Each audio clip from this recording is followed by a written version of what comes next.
구독과 좋아요 부탁드립니다. 오늘의 사연 시작합니다. 안녕하세요. 저는 평범한 여자 사람입니다. 제가 작년 말부터 올해 초까지 해외에 있을 때 잠시 같은 일을 했던 사람이 있습니다. 나이는 3살 연상이었고 굉장히 세 보이게 생긴 얼굴이지만 은근히 자상한 면이 있어서 처음부터 저도 남자로서라기보다는 친해지고 싶다는 호감이 드는 사람이었어요.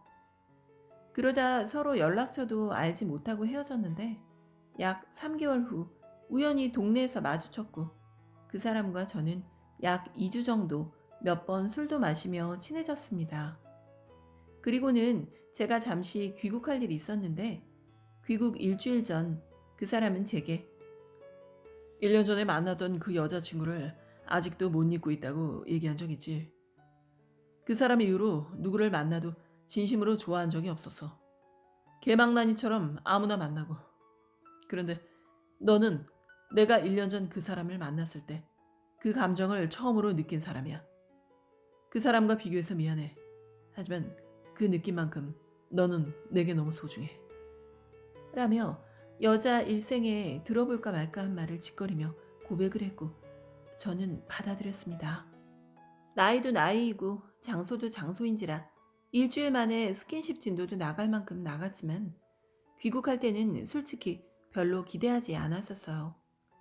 이 사람이 그때 잠깐 외로워서 그랬겠지 하며 제가 한국에 있을 2달 동안 기다릴 거라는 확신은 갖지 못했었거든요.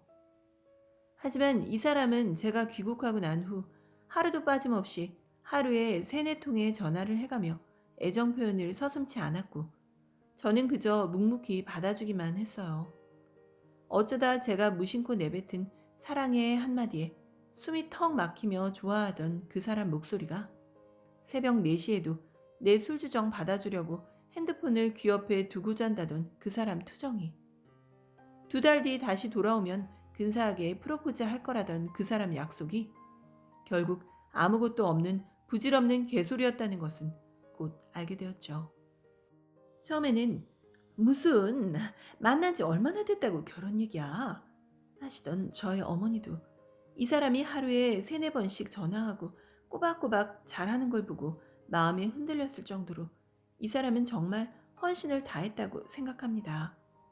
하지만 그렇게 꼬박꼬박 연락을 잘하던 그 사람도 일주일에 한 번, 길게 2주에 한 번, 친구들과 술을 마신다고 하고서는 연락이 되지 않더라고요. 오빠가 그동안 나에게 너무 잘했기 때문에 내가 그것에 익숙해져서 이기적인 걸지도 몰라. 하지만 나는 평소 말고 술 마실 때나 친구들이랑 놀 때 연락 안 되는 건 정말 싫어. 라고 진심을 다해 타일렀지만 고쳐지지 않았고 사건은 얼마 후에 일어났어요. 문득 저에게 집에 전기가 나가서 충전이 안 돼서 전화를 못할 것 같다며 예고를 했고 바로 전화해 보았지만 전원이 꺼져 있다고 나왔습니다. 전원이 꺼져 있다와 연결이 되지 않아의 차이는 아시는 분은 아실 거라고 생각합니다. 이상한 예감이 들었지만 과민 반응일 거라 생각하고 넘어갔어요. 다음 날은 그 사람이 친구와 약속이 있다고 한 날인데 그날까지 아무 연락이 없더라고요. 그리고 그 다음 날 기다리다 못한 제가 전화를 했더니 신호음이 갑니다. 순간 당황하고 동시에 화가 나더라고요. 전화를 받더니 지금 막혔다는 신뢰성 없는 변명을 하면서 오히려 짜증을 내기에 술 마실 때 연락 안 되는 거 못 고칠 거면 오빠랑 못 만나니까 고칠 수 있으면 연락하고 못 고치겠으면 연락하지 마! 하고 제가 전화를 끊었습니다. 그 이후 그는 연락이 며칠 동안 없었고 저는 막연히 헤어졌나 보다라고 생각하고 있었습니다. 역시 이렇게 되는구나 하면서요. 차라리 그렇게 끝나는 편이 나았을까요? 며칠 후 제가 그 사람에게 카톡을 하나 보냈습니다. 헤어질 때 헤어지더라도 얘기는 하고 끝내자. 영영 안 볼 사이도 아니잖아? 그러자 보고도 답장이 없기에 돌아가서 마주칠 걱정을 하고 있는데 이상한 번호로 전화가 왔습니다. 저 정은 오빠 여자친구인데요. 첫인사에 말문이 막혔습니다. 당황하셨죠? 하며 말을 이어가는 여자의 말을 그저 듣고 있을 수밖에 없었습니다. 지금 생각해보면 이 여자도 한두 번 겪은 게 아닌 것 같습니다. 저도 보내신 카톡 보고 알았어요. 정은 오빠는 그쪽이 자기를 좋아해서 쫓아다닌 거라고 하네요. 한 번도 만난 적도 없다고 하는데 사실인가 해서 확인 전화해봤어요. 라고 하는데 기가 차고 어이없어서 헛웃음만 나오더라고요. 그 전화하는데 그 사람이 옆에서 자꾸 끊게 하려고 하는지 여자는 하지 마, 왜 그래? 라며 대화를 간혹 주고받았고 그 대화만으로도 저는 더 비참해지는 기분이 들었습니다. 일단 끊었습니다. 그 여자에게서 카톡이 옵니다.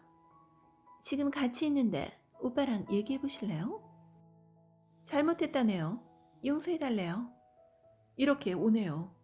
그래서 그 여자 카톡으로 그동안 그놈이 저에게 전화했던 내역, 하루에 3-4통씩 1개월 반이니 양이 어마어마하더군요. 그 내역과 카카오톡 했던 내역을 전부 캡처해서 카톡을 자주 하지 않았어요. 카톡을 하려 하면 바로 전화를 했었거든요. 참 치밀하네요. 라고 보내주었습니다.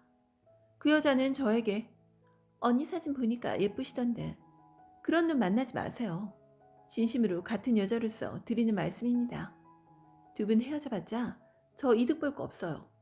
그놈은 언니에게 사랑을 말하면서 저에게 자기의 애를 낳아달라며 징징대고 매일매일 사랑한다고 속삭였던 사람입니다. 저도 지금 너무 황당해서 손이 덜덜 떨리는데 어쩌면 저보다는 언니가 훨씬 더 힘드실 것 같다는 생각이 드네요. 고의는 아니었지만 언니의 남자친구를 내 남자라고 철석같이 믿었어서 죄송합니다. 라고 하더군요. 저는 그동안 그놈이 저에게 전화로 짓거렸던 것들을 대충 설명해 주었어요. 여자는 카톡 확인은 해도 답장은 없더라고요. 그리고 그놈에게도 캡처본을 보내주며 네가 나를 상등신으로 만들까봐 미리 다 캡처해놨다. 그동안 재밌었냐? 라고 보냈지만 보고 무시하길래 저는 마침내 열이 오를 대로 올랐습니다. 제가 있던 외국 도시에는 그 도시에 사는 한인들만의 커뮤니티 사이트가 있습니다.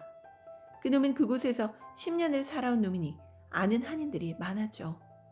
여자친구라는 여자에게 다시 카톡을 했습니다. 커뮤니티 사이트에 글 올린다고 전해주세요. 그러자 바로 그놈에게 전화가 왔습니다. 미안하다. 죽을 죄를 졌다. 용서해달라. 네가 여기 다시 오면 네가 나를 때리든 발로 밟든 가만히 있겠다. 제발 용서해달라. 고 하더군요. 사정사정 하길래 제가 할 수 있는 모진 말을 전부 다 쏟아내고 끊었습니다. 잠이 오지 않아 늦은 새벽까지 뒤척이고 있는데 그 여자에게서 새벽 5시에 카톡이 왔습니다. 많이 당황하셨을 텐데 정성껏 답해주고 충고해줘서 고마워요. 이 사람이 무릎 꿇고 울면서 비는데 창피하지만 기회를 또 한 번 주기로 했어요. 나중에 저 혼자 있을 때 길에서 마주치면 아는 척 해줄래요? 그 당시에는 이 여자 참 바보 같다 하고 그냥 넘어갔습니다. 그 여자의 행동보다 그 남자의 거짓된 행동들의 빈자리가 너무 커서 그것들이 다 거짓이었다 생각하니 너무나 허망하고 기가 차서 그것에만 집중하고 있었던 것 같습니다. 하지만요. 시간이 며칠, 몇 주 흐르고 이성을 되찾고 생각해보니 차라리 지금 내 입장보다는 내 남자친구가 바람핀 그 여자의 입장이 더 낫겠다는 생각이 듭니다. 내 남자가 바람이 났을 경우 그 사람을 용서해주든 단칼에 헤어지든 그것은 자신의 선택에 달린 것이죠. 하지만 반대로 내가 그 바람을 당한 경우 용서고 나발이고 나의 선택권은 아무것도 없이 저는 아예 없는 사람이 되어야 하는, 그렇다고 해서 제가 그놈에게 어떤 미련이 남은 것은 결코 아니지만 바람이었구나 하는 시점에서부터 나의 생각과 기분 따위는 결코 중요한 게 아닌 게 돼버리는 그런 허탈감이라고 할까요? 그 2사람이 헤어지든 다시 손을 잡든 그것은 2사람의 문제지요. 하지만 거기서 끝나는 그 2사람의 문제만으로 완결이 되어버리는 이 불편한 상황이라고나 할까요? 이렇게 상처받고 비참해진 내 상황을 어디 가서 토로할 곳도 없다는 것. 그 여자의 존재가 나에게도 큰 배신이고 상처임에는 틀림이 없는데 내가 바람핀 상대였다는 것 때문에 나는 그런 상처 따위 혼자 감당하고 조용히 사라져야 한다는 것. 이쯤이면 이해하시려나요? 내가 원해서 소위 세컨이 된 것도 아니었고, 물론 그런 놈들은 세컨에게 더 헌신을 다한다고 하던데, 그 사람에게서 정말 헌신을 느껴 조금씩 마음을 열어가던 도중에 이런 뒤통수를 맞으니 나도 너무 억울하고 화가 나지만 그 여자의 아는 척 해줄래요? 라는 억지 호의에도 한마디 대항하지 못하는 무력함. 친구들은 제 말을 듣고서는 그럽니다. 그 남자도 쓰레기지만 너한테 아는 척 해달라는 그 여자도 제정신은 아닌 것 같다고. 그 말을 듣고 깨달았습니다. 소위 퍼스트와 세컨의 차이를요. 원해서 그런 건 아니었지만 어쨌든 전 힘없는 세컨이었을 뿐이니까요. 그 일이 있은 후 한 달이 지난 지금은 어쩌면 누구는 살면서 한 번도 경험하지 못할 일을 겪었다고 선택받은 사람이라고 하하호호 웃으며 얘기를 합니다. 물론 그 일이 있고 하루 뒤, 이틀 뒤, 일주일까지는 세상에서 제일 불행한 여자라고 한탄하고 다녔지만요. 이것도 다 인생 경험 아니겠어요? 남자 보는 눈이 조금은 더 높아지지 않았을까 내심 기대해 봅니다. 이상 잠 못 드는 밤, 의도치 않은 세컨의 무력감을 토로하려 주저리 긴 글을 끄적이고 가는 여자 사람이었습니다. 읽어주셔서 감사합니다.